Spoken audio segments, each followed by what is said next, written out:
Well, earlier we looked at number theory and the different types or the different sets of numbers. And this is a class activity where that we're going to be doing and to show basically how we can represent those numbers on a number line. Now, as the instruction states, use a number line to graph the following sets of numbers in each case. All right, now the first set of numbers that we'll be graphing, and this is really basic graphing, okay guys. Now the first set of numbers in A is natural numbers less than 7.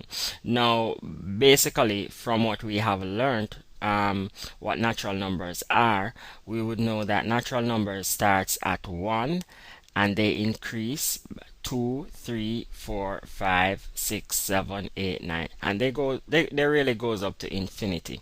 Now if you notice this phrase, and if you're not sure about these less than or greater than or equal to, I would recommend that you watch our playlist on inequalities.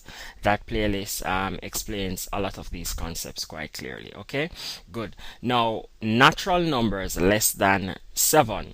Now if I'm speaking about natural numbers, I'm really referring to these numbers. It's natural numbers less than 7. So if it's less than 7, the first natural number that would be less than 7 would be 6. Now, so I would circle 6. You notice I circle 6 there, and then I would circle 5 because 5 is the next natural number, and I'm moving to the next natural number, which is 4, and then the other one would be 3, and then the next one would be 2, and the next natural number would be 1.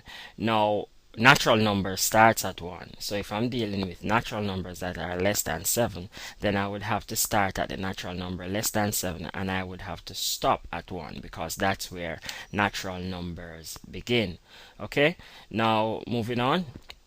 That's how we would graph that on a number line. Now part B states that we should graph whole numbers greater than -2 and less than 6. So this is the key thing that we're looking at. Whole numbers greater than. This is the important term there, and less than also. So if it's greater than -2, but remember I am dealing with what kind of numbers? I am dealing with whole numbers. Okay, so that's very important. So since I'm dealing with whole numbers, and I know that whole numbers starts at 0, then I have to start at 0 where whole numbers. I have to ignore this -2, and start where whole numbers begin. So whole number starts at 0, so I'm going to start at 0. So the first digit that I'll circle is 0, and then the next one is 1, then I'll circle my 2, then I'll circle 3, then 4, and then 5. Now look carefully, it said whole numbers greater than -2, so my whole number would start at 0 because that's where whole numbers begin, and then it is less than 6, so I would have to stop at the whole number that is 1 unit below 6, which would be 5. Okay, and that's it. That's how you graph part B. Now part C, we're speaking about integers between -4 and +3. Now if I'm speaking about integers, I know that I'm dealing with both negative and positive whole numbers, and the boundary that they gave us, and this is critical again, it states that between. Okay, so my boundary, one of my boundary is at -4 and the other is at +3. So I'm going to pick up all the integers that lies between those two boundaries, because it didn't say that -4 is included or -3. It said between.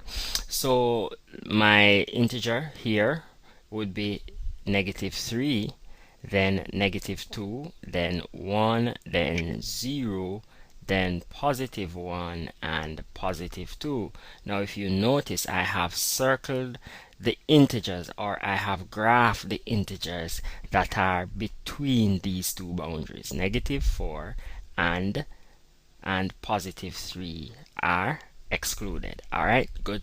Moving on. Sorry. Now in part D, we're asked to graph even numbers greater than or equal to. Okay, so this is the key term that we're focusing on. Greater than or equal to 4 or less than or equal to 18. Now, if you notice on this number line, I am going up in increasing in units by 2. So I'm start from 0, 2, 4, 6, 8. I'm going up by 2 because I'm dealing with even numbers. Okay, so always draw your number line to suit the kind of information that you're dealing with. Okay, now, or to represent that information. Now, if I am graphing even numbers greater than or equal to 4, notice the term now. It's greater than, but I have an or equal to 4. So that simply means then my point that I'm dealing with includes 4 because it said equal to. So I must circle 4, okay? And it's less than or equal to 18. So since it's less than or equal to, it simply suggests then that 18 must also be included.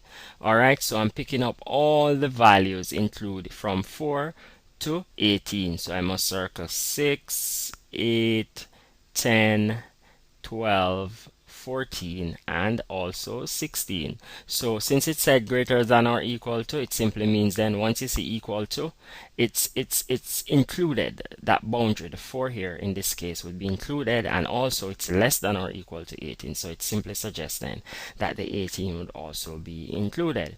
Now, part E, I'm dealing with counting numbers greater than 5. Now, counting numbers are numbers we use when we are counting. For example, 1, 2, 3, 4, 5, 6, and so on. Now, if they're asking us for counting numbers that are greater than 5, okay, they said greater than, so I can't start at 5. I must start at the next counting number above 5, which would be 6, okay, and then I would circle 7, and then 8, and then 9, 10, and I can stop there. But look what I'm going to be doing now. What I'm going to do here, I am going to put an infinity sign here because they said they wanted counting numbers greater than 5. Then when after I've circled a couple numbers in the sequence, or the first several numbers in the sequence, then I would have to put my infinity sign to suggest then that I am not stopping at 10. I'm going to infinity. I'm continuing along that trend. Okay, now that's it. It's that easy. If you have any questions in regards to this exercise, feel free to post your comments or ask your questions, and I'll get back to you as soon as possible. Bye bye.